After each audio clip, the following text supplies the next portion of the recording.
Welcome to video 12 in the Aspiring Flutists Epic Inspiration course.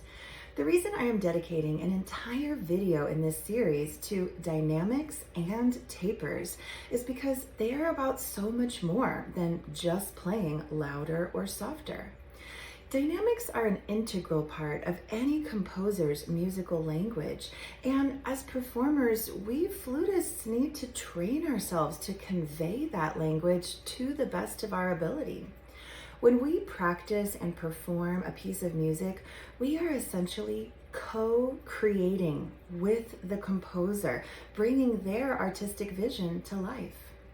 In this video, I will share with you some of the mechanical and creative considerations that I believe play a key role in the artistic execution of expressive dynamics, including implied dynamics, the ones that aren't necessarily written on the page.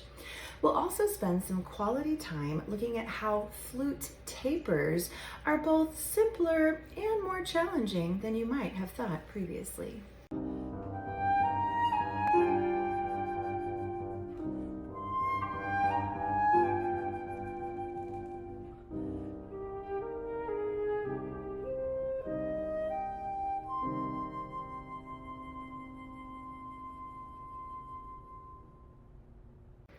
Here is a quick story about a powerful dynamics wake-up call. For the last selection in my master's recital, I performed Jolivet's Chantelinos, which to this day is one of the most challenging pieces I've ever played. It's primal, visceral, and totally badass. I was super proud of myself, thinking that I had given it my blood and sweat and tears and ultimately a really powerful, intense performance. But when I listened to the recording later that night, I did not sound primal and visceral. I sounded cute, like a bird, like a chirpy little bird. What an incredible lesson that was, that in order to convey real intensity on the flute, there is this synthesis of volume, resonance, color, vibrato, and more that absolutely has to be thoroughly explored and prepared in order to transcend the natural tendency of the flute to sound sweet and light and cute, like a bird.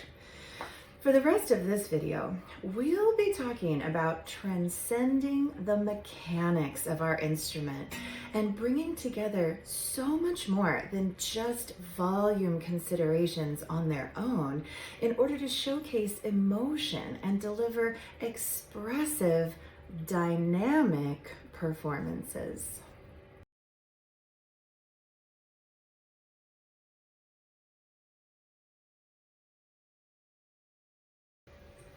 When it comes to finding the secret sweet spots for effective dynamics as we practice and perform our flute music, to say that we must base our exploration in the world of sound is an epic understatement.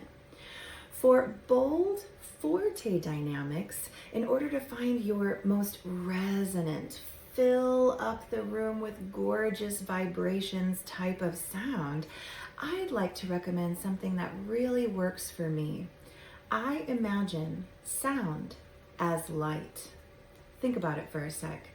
If you were standing center stage in a dark auditorium, you wouldn't just hurl a dim flashlight at the back row attempting to light up the entire room. No, you would shine brighter right where you stand, and in this way fill up the entire room with light. In this same way, I disagree with a common piece of flute advice which tends to combine the ideas of blow more air and play to the back row. Students who follow this advice can inadvertently play with an unfocused sound, a spread out sound, and end up working really hard for subpar results. Instead, my advice for you is to stay in the world of sound and shine brighter right where you are, listening for resonance and aliveness in your tone, either in the sound bubble right here by your tone hole, listening down the length of your flute to the right for the vibrations, or even listening all the way around your head in a 3D kind of way, or a combination of these three ideas. Imagining sound as light doesn't just help for forte dynamics, it also helps when you're playing softer. You could imagine for a beautiful piano intimate moment, a single candle flame center stage. Or you could even imagine twinkle lights for light little articulated notes.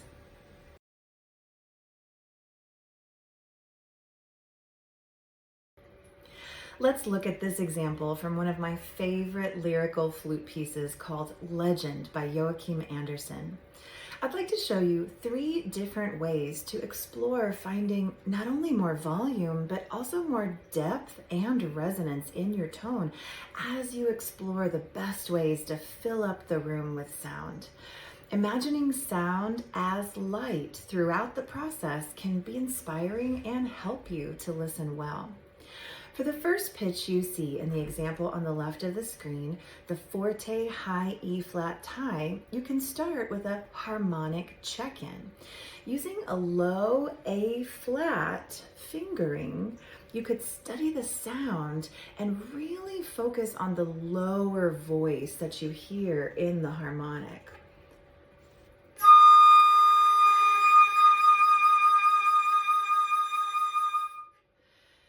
Try feeding the lower voice first, you know, that kind of sound, but then also try feeding what seems to you like the secret sweet spot in the harmonic, the center of the tone.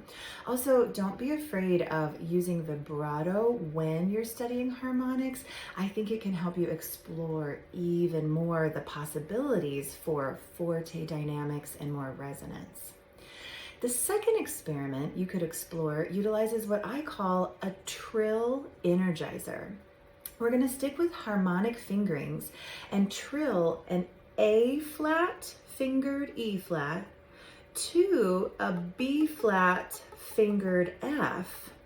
Now, trill energizers are extremely helpful if you remember that the secret sweet spots on the flute are a lot closer together than you might think they are.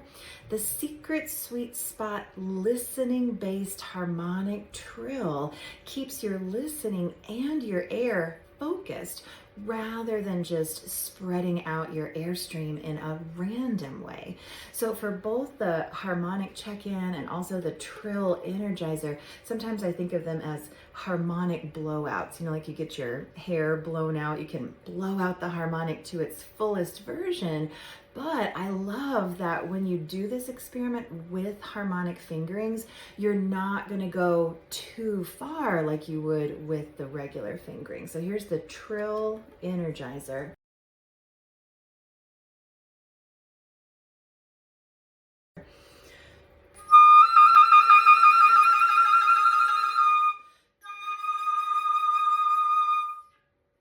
These exercises are just helping me explore the sound, and when you try them, bypass judgment, just be curious and open. You know, what can I do to have a rounder, more full, resonant, vibrant, colorful sound?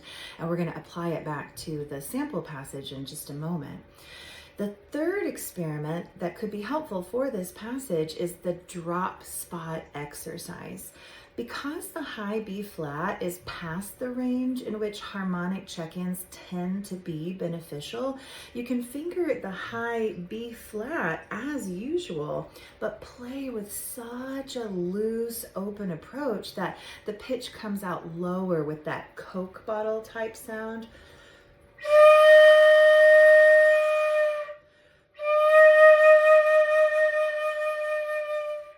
Remember, the flute runs on momentum and flow, so as you explore each wave of the drop spot exercise, you can have fun with motion and listening for more volume, but also acclimate your listening, embouchure, and air to the secret sweet spots where resonance is more available.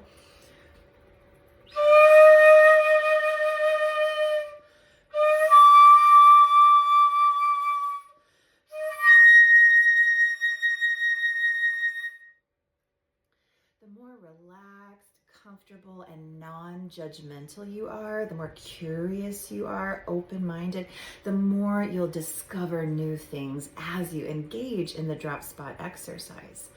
Now, after you've spent quality time with all three experiments, the harmonic check-ins or harmonic blowouts, the trill energizer, which I like to do with harmonic fingerings whenever possible, and also the drop spot exercise, then you can develop a routine that helps you apply what you've learned and put it back into context so you can transfer the vibrant, more color-filled forte and fortissimo sounds from the exercises back to the originally written passage.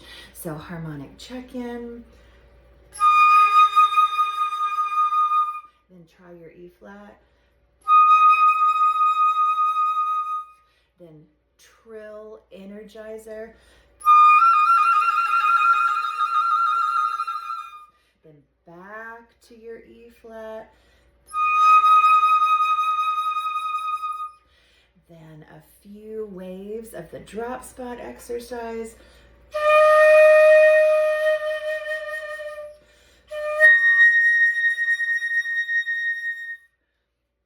Then finding that sweet spot just on demand with the regular fingering. You could do harmonic check-in or harmonic blowout, trill energizer, drop spot exercise, alternating with the real pitches, and then play the passage, seeing if you can transfer what you've been acclimating to.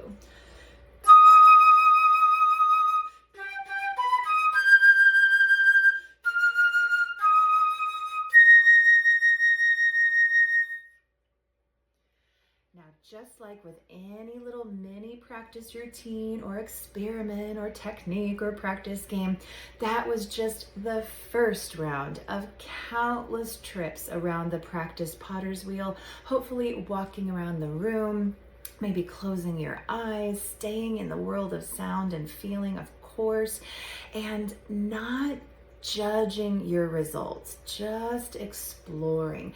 If you practice with open-minded exploration, you will find those secret sweet spots and find more possibilities for forte, fortissimo dynamics than maybe you've ever found before.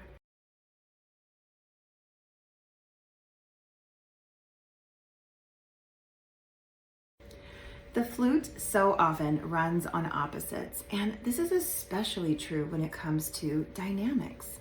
Here's a list of opposites to be on the lookout for as you continuously upgrade your approach to flute dynamics as you practice and perform. First, it might seem counterintuitive, but often slower air works for louder dynamics, especially the higher you go. Now, all bets are off once we get to high C and above, but anything below high C, give slower air a try as you begin your forte dynamic experiments. In general, think hot, slow air for high and loud, and cold, fast air for softer and lower. Opposite of what you would think, right? Softer, you would think relaxed, but actually sometimes soft is super intense. But then once you start with those home base ideas, do plenty of listening based experiments, since a combination of hot and cold air feelings do tend to work, and it's highly individual based on the player and the instrument. For more information on hot and cold air approaches, be sure to watch videos 2 through 5 in this series, which deal with tone and different registers. Number 2, another opposite theme concerning dynamics is the area of contrast. I train my students to answer the question, what does crescendo mean? By responding, start soft. Similarly, a decrescendo means start loud. It's often the contrast of opposite dynamics that makes your current dynamics come to life. Number 3, This third tension of opposites concept you may want to keep in mind when practicing expressive and effective dynamics. It's the idea that many dynamics are not written on the page.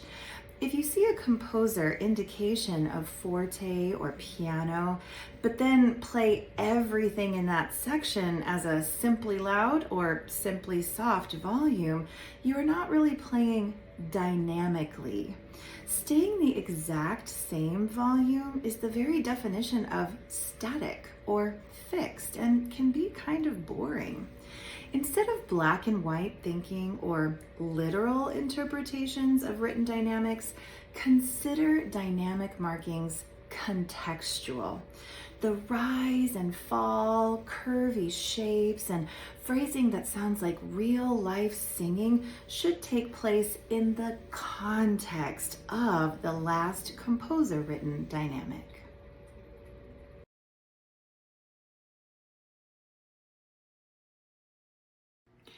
Even practicing one simple musical moment, like the one you see on your screen from Andersen's Legend, is an opportunity to collect so many clues about dynamics and your flute playing in general.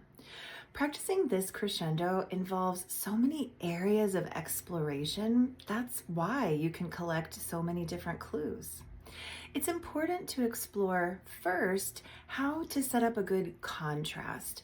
You want to find a special, soft color and volume, not just because Andersen indicated piano, but also because the contrast itself is what will make the crescendo and the mezzo forte destination note come to life. Contrast in music is everything. Think about it. An ice cold glass of lemonade on a hot sunny day. Contrast. A cozy cup of coffee on a cold wintry day. It's all about the contrast. Day makes us appreciate night, makes us appreciate day. Forte makes us appreciate piano, makes us appreciate forte. The contrast is where it's at. So when you're working on soft dynamics, often the experiments you can use are very similar to the ones that you would use to find your best tone. So I'm going to flutter and sing two of my favorites, and I like to combine them. And I'm going to enjoy how my embouchure basically forms itself around the flow of air as I'm fluttering and singing. If you keep the flutter and sing going for a pretty long time, you'll notice your lips engage more and more and more. So take it as far as you can.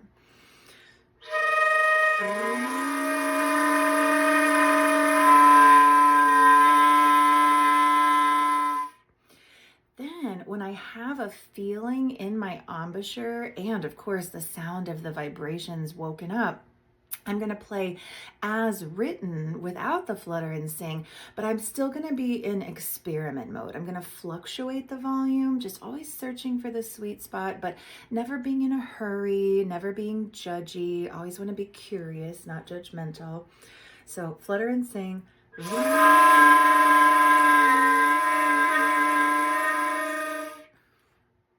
Then with the embouchure I just learned about,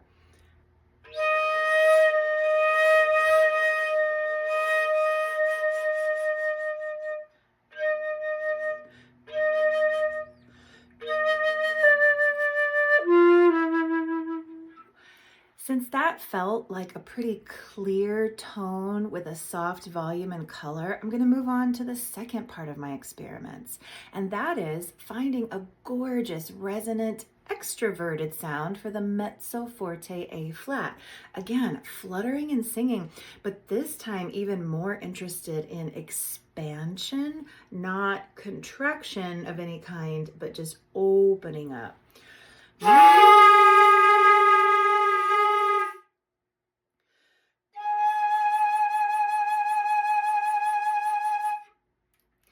And even though that felt pleasing to my ears, I'm still going to do a harmonic check-in to make sure I'm listening low. Whenever you get louder, you want to really listen low.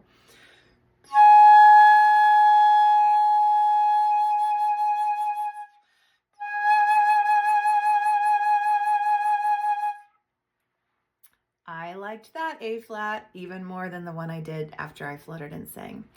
The third part of the experiment is, or the experiments I should say, is learning how to sculpt a smooth crescendo, a rise in volume from the soft to the loud. You can use your imagination for this. So you can think of it coming from further away and then getting closer to you.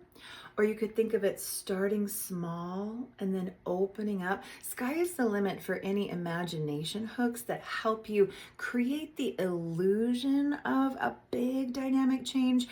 Flute doesn't actually have that big of a range when it comes to actual decibels, measurements of volume, but we create the illusion of change.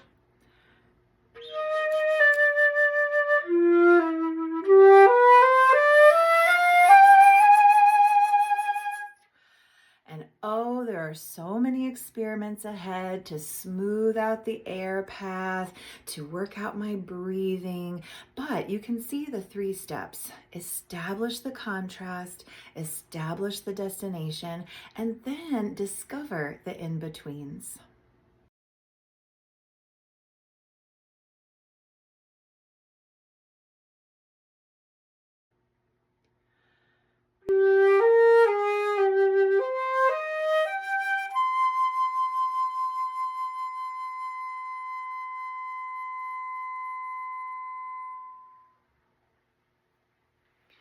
That was the pianissimo C at the end of Anderson's Legend, and it's a quintessential example of needing wonderful flute tapering skills.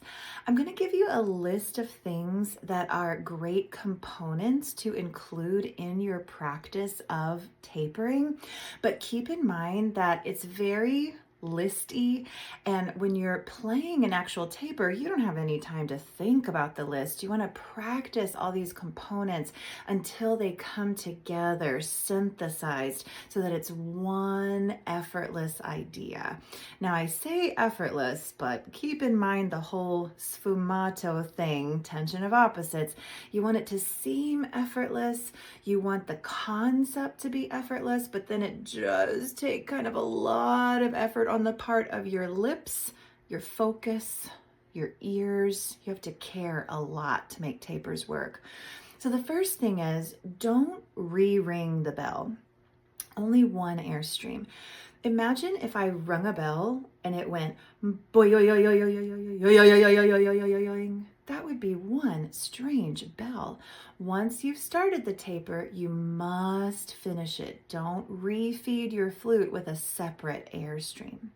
Second thing, you've got to approach the taper opera style. Whether you're coming from above or below, you want to come at the final pitch that you're tapering opera style, over the top. If you scoop up and go granny style, it's just going to be really tough to finish.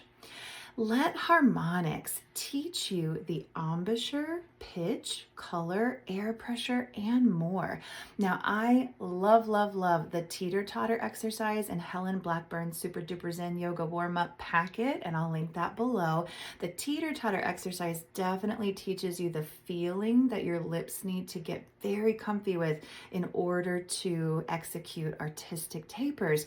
I also have a great harmonic section at the end of the epic warm-up that does a similar exercise, so I'll link that as well. When you practice harmonics and study your embouchure and air pressure and pitch and color so that you can do beautiful tapers, listen for the twinkles on top. If harmonics were pie, the lower voice, that's like the chocolate in the pie. Then the part of the sound that's kind of like the main flute silvery sound, that would be like the whipped cream. And then the harmonic twinkles at the tip top, that would be like the sprinkles on the pie, maybe chocolate, but maybe the really fancy gold leaf kind. Listen for those subtle harmonic twinkles at the tip top of the sound. And when you hear them, that's when your embouchure and air pressure are doing the things that would make a taper sparkle and twinkle as well. Design your breathing plan. Remember that it's not just the last breath you get before the taper, it's probably many breaths before that you need to plan out so that you're feeling very full of air and that you know you have the oxygen you need to finish a gorgeous taper. Momentum matters. It matters. I'm going to play it for you again. And notice how I need to be loud enough at the bottom of the shape so that I can use the lower notes almost like a trampoline. They can help me whoosh over the top.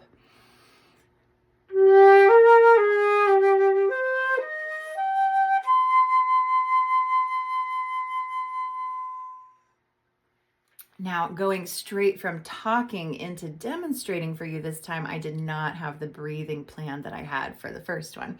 That's a good reminder that the breathing plan matters for tapers. Fascination versus judgment and survival mode. Whatever comes out of your flute, no matter the volume, the color, the pitch, you've got to work with it, not against it. So just be fascinated with whatever sounds you have to work with and care so much. You know, sometimes it feels like a matter of life or death when you're on stage and playing a moment like this. You have to care as if finishing this taper is going to save your life or maybe someone that you love. It's got to matter. It's got to be everything. Finally, delusional optimism. When you are on stage and you're playing a moment like this, C fading into nothing, you have to be so optimistic and absolutely believe that it's going to be incredibly beautiful. Even if you have no proof that it's going to work, you have to act as if it will. And then the likelihood of it being gorgeous and artistic and breathtakingly beautiful will dramatically increase.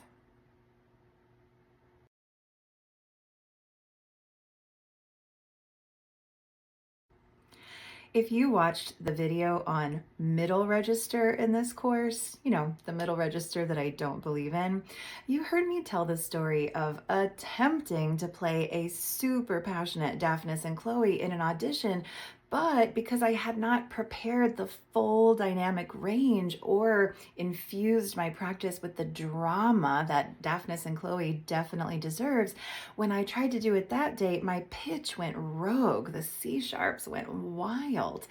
And that was such a good lesson. And when I think of it, such a good reminder that we really should practice with all the good stuff, all the drama, all the dynamics. Now, I have interacted with a lot of teachers and band directors over the years that are pretty attached to a system of compartmentalization, like they learn the notes first, then the rhythms, then somewhere down the line they add the dynamics. Okay, I can see the benefit in this way of thinking because it is smart to break complex tasks down into individual components that are more easily digestible, but you don't want to get stuck in compartmentalization mode. And it's not just because dynamics affect the pitch. I mean, they also affect breathing. They even affect like center of balance, phrasing, everything. But it's not just because of the technical components that are affected by dynamics. It's because if you're stuck in dry, boring mode as you learn the music and you're repeating things over and over again, like maybe you're learning a technical passage and just drilling it like a robot because you want muscle memory, well, you're getting that muscle memory without the fun, without the drama, without the good stuff. I'm not saying that you have to practice perfectly all the time. It's an ever evolving process. You're going to discover more dynamic range, more drama as you go, but you should always at least be searching. It's a very, very different thing to practice a passionate forte passage, actually passionate and forte, versus just mezzo something and then you have to add it in later. It's always going to seem a little bit forced, a little bit artificial. So I recommend that you practice with daily drama every day. You know, music is almost never, ever, ever written about something boring. It's never written about middle of the road, tepid things. It's always larger than life emotion. There's always somebody dying, or unrequited love, or an epic quest. There's always this grandiosity to great music. And when we practice grandiose music in a boring or dry or robotic way, we're really doing it a disservice. So as you engage in repetitions, even as you're practicing slow tempos and working technical passages up, I want to encourage you to be as dramatic as possible. And yes, there are a lot of practical benefits. You can practice being dramatic and in tune. Dramatic and having a real sense of comfort with your breathing plan. Including the drama every single day has more benefits than you may realize at this moment.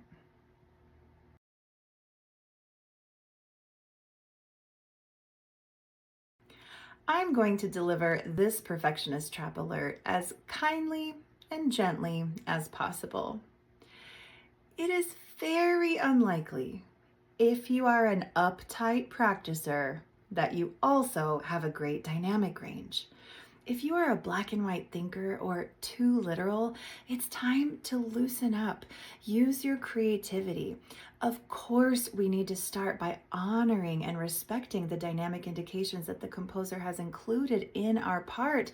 And we need to study the score to learn even more about the dynamic context. But there's so much more than that. If you watched the video on phrasing, you heard me talking about following the rainbow. We flutists are very much like singers in that we live in the land of messa di voce, the crescendo, decrescendo hairpins of it all. And so often these things are not written in the part, but they're part of our performance practice tradition. Sometimes in contemporary music, a composer will be very explicit about remaining static, but unless that's the case, we live in the land of the rainbows. Now, there are other elements too to keep in mind besides following the rainbow, messa di voce, hairpins. Certain melodic gestures, ideas imply certain actions or feelings.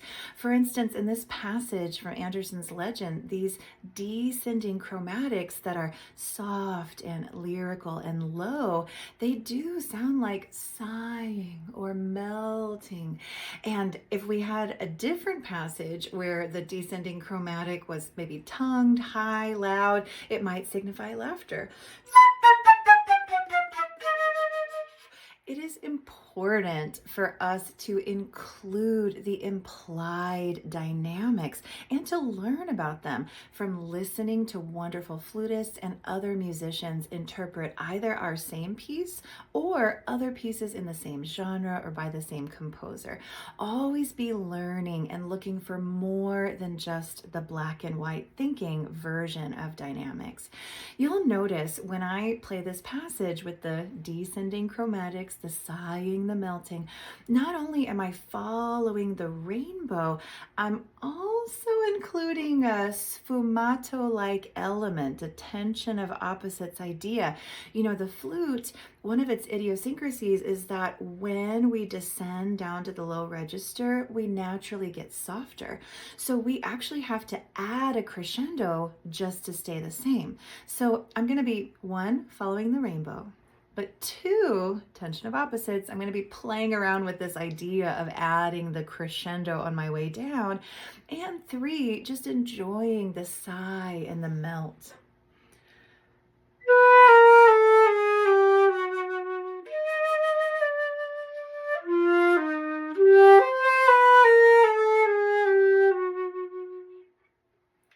It's so much easier to bring the music to life when we're open to implied dynamics.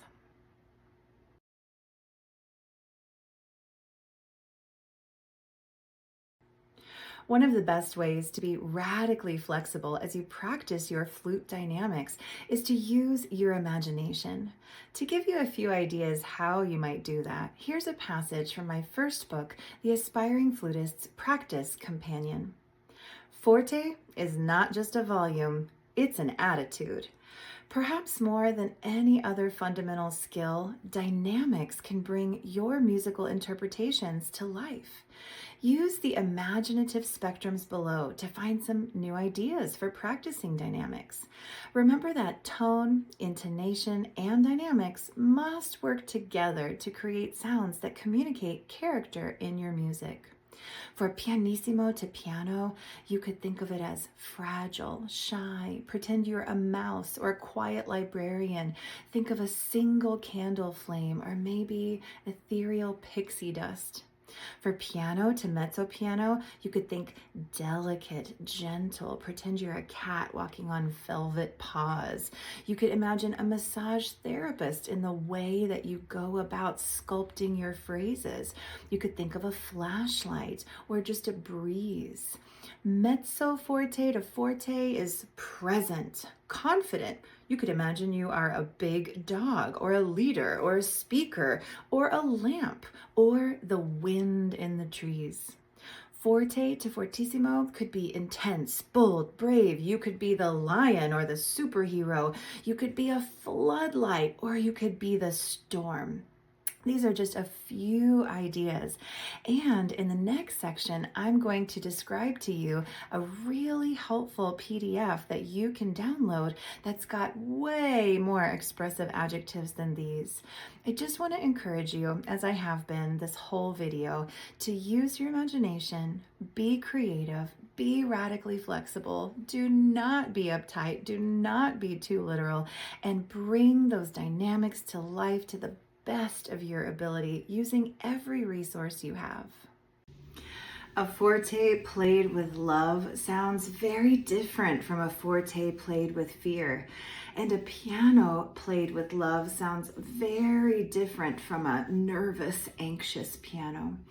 In order to program in your dynamics with love instead of fear, to thicken those myelin sheaths and make those neural connections faster so that you have on-demand command of your dynamics, it can be so helpful to associate specific imagery and expressive feelings with particular dynamics.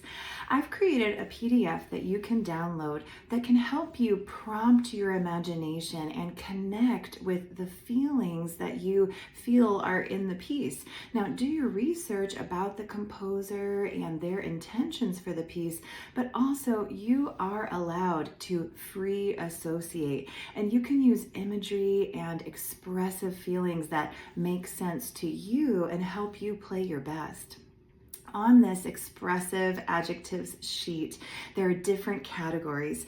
We have love and light, hope and anticipation, ease and comfort, anger and fire, fear and darkness, magic and mystery, nostalgia and sfumato, my favorite word, taste and texture. You can even associate sounds and volumes and different kinds of moods with tastes and textures, believe it or not. Color and nature, sight and sound. I even threw in a few bonus words. All you have to do is find the category that seems right, and then there are many more specific adjectives that you can choose from. When you find one or two that really seem to work for a particular section of your music, write it in your part, and then as you're programming in your dynamics, connect with that feeling and play expressively, guided by the adjective or adjectives that you have selected.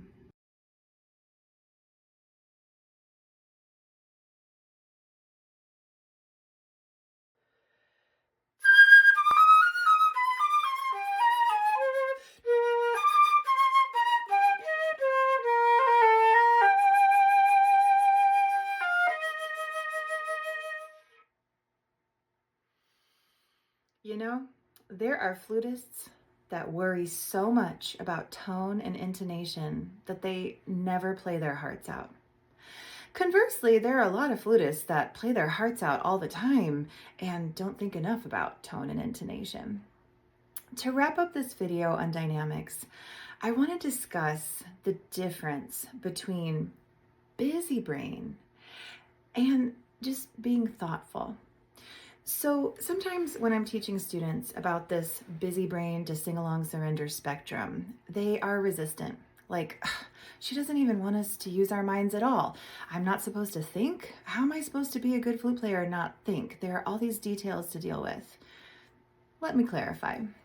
It's not about not thinking. You need your beautiful, intelligent mind to process the many details that the composer has left you so that you can co-create with them and bring the music to life. You need to care about all the dynamic markings that are written in your piece, all the expressive indications.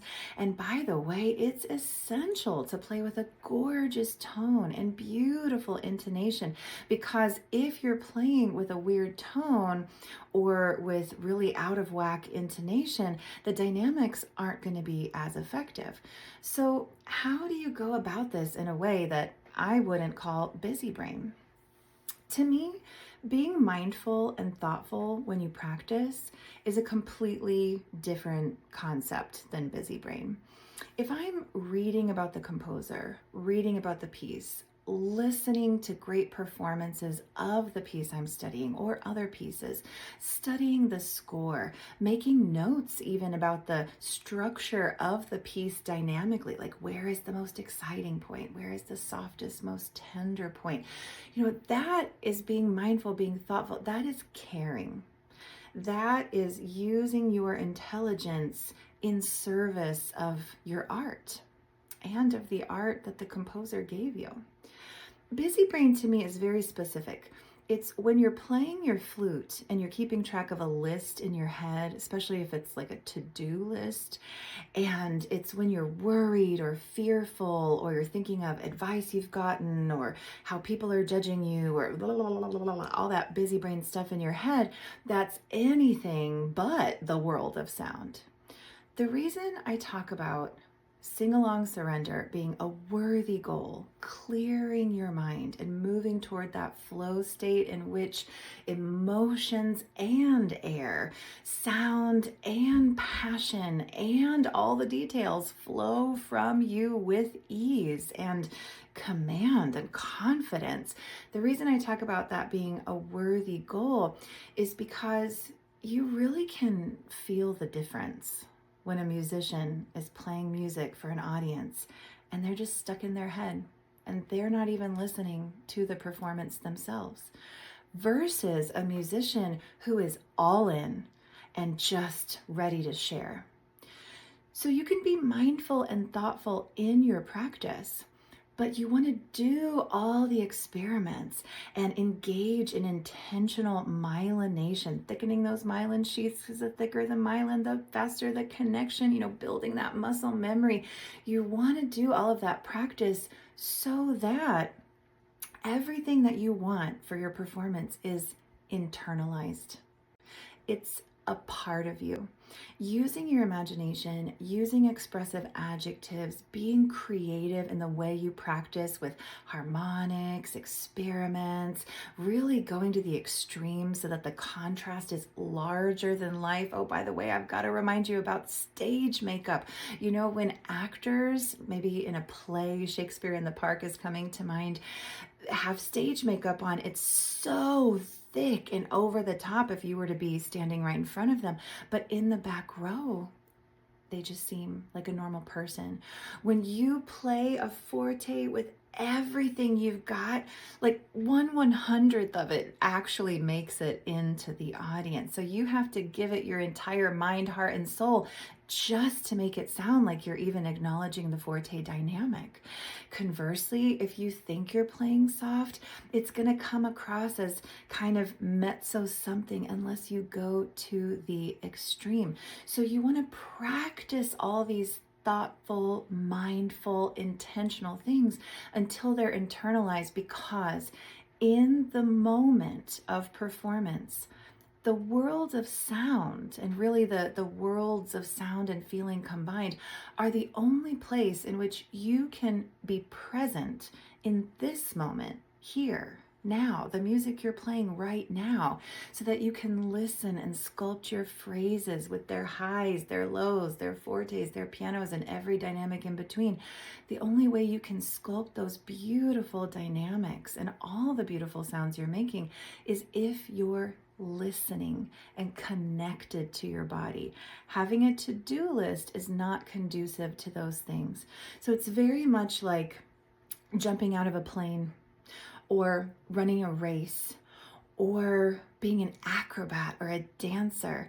There is technique, there is theory, there are details to be dealt with. However, it's discovery, exploration, and curiosity, creativity, imagination. These are the things that are going to help you find the details that you want to program in. And the programming in is going to give you the freedom to flow on stage. So, to move from busy brain to sing along surrender, or to never even really get busy brain started in the first place, I recommend that you take your time, that you really invest in finding expressive adjectives, wonderful experiments, that you allow yourself room to play around, that you indulge in drama daily.